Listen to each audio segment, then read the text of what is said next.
हर व्यक्ति शंकराचार्य नहीं लिख सकता। हर व्यक्ति हर पीठ के आचार्य के रूप में जाकर के जहाँ तहाँ वातावरण खराब नहीं कर सकता। उन मर्यादाओं का पालन सबको करना होगा। नमस्कार, आप देख रहे हैं हमारा डिजिटल प्लेटफॉर्म और मैं हूं आपके साथ गरिमा। हाल ही में विवादों में आए हैं अविमुक्तेश्वरानंद। पिछले कुछ दिनों से शांत बैठे हैं। वैसे अब ये मामला तूल पकड़ चुका है और राष्ट्र स्तर का ये मुद्दा भी बन चुका है। विवाद दरअसल शुरू हुआ है प्रयागराज के माघ मेले में मौनी अमावस्या वाले दिन से, जब स्वामी अविमुक्तेश्वरानंद, जिन्हें कई लोग शंकराचार्य के रूप में जानते हैं, संगम पर पवित्र स्नान करने गए। लेकिन मेला प्रशासन और पुलिस ने भीड़ और सुरक्षा कारणों से उनकी पालकी को रोक दिया, जिसके बाद विवाद जो है वो तेज हो गया और अपमान और अहंकार के बीच संगम का ये जो पवित्र स्नान है वो कहीं छूट ही गया।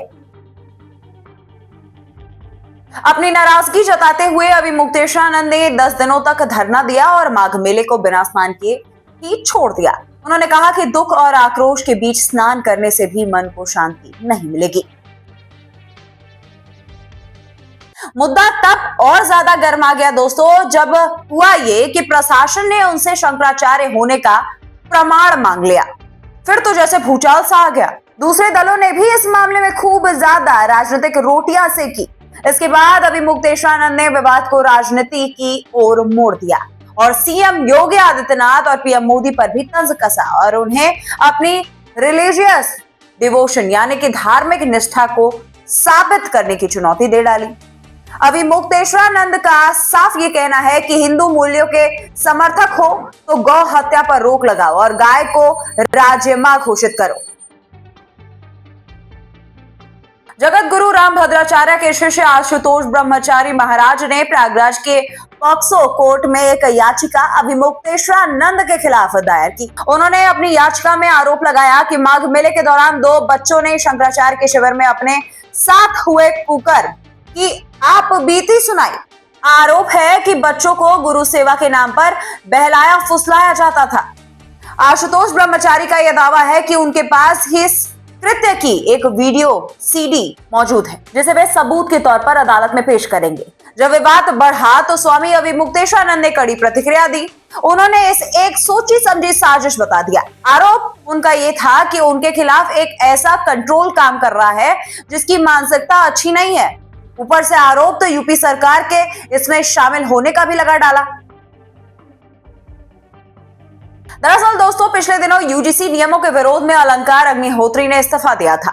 उनके और स्वामी अविमुक्तेश्वरानंद के बीच फोन पर बातचीत हुई, जिसमें शंकराचार्य ने अग्निहोत्री के फैसले पर भावनात्मक प्रतिक्रिया दी। फोन पर बातचीत करते हुए स्वामी अविमुक्तेश्वरानंद ने कहा कि अलंकार अग्निहोत्री के इस्तीफे से उनके मन में 2 तरह की बात आई।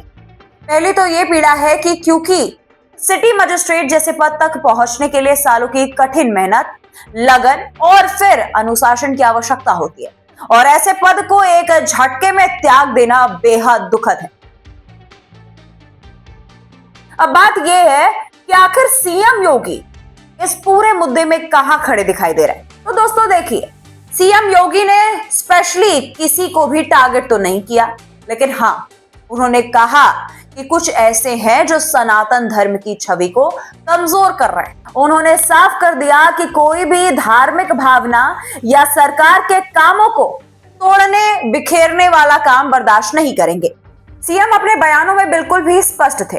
कोई भी संदेह की बात तो नहीं थी कि योगी का बयान कहीं से भी घुमावदार हो। बगैर किसी एक का नाम लिए उन्होंने साफ कर दिया कि नियम, कानून, धार्मिक भावनाएं और कोई भी ब्लैकमेलिंग नहीं चल पाएगी, ना ही इन चीजों से कोई भी समझौता किया जाएगा। साथ ही धर्म और राष्ट्र को कोई भी धक्का नहीं दे सकता और किसी भी व्यक्ति को धार्मिक पहचान का गलत फायदा उठाने नहीं दिया जाएगा। तो दर्शकों, ये पूरा मामला स्वामी अविमुक्तेश्वरानंद विवाद का कैसे माघ मेले में स्नान को लेकर के शुरू हुआ विवाद अब देशव्यापी मुद्दा बन गया है और सीएम योगी ने इसे सनातन धर्म की रक्षा से जोड़ दिया है। ये पूरा विवाद आगे क्या मोड़ लेगा और क्या नया अपडेट सामने आएगा, ये तो आगे ही पता चल पाएगा। फिलहाल मामले को लेकर के आप क्या कहेंगे, कमेंट बॉक्स में जरूर बताइए। मिलती हूं मैं आपसे अगली वीडियो में। मुझे दीजिए इजाजत। नमस्कार।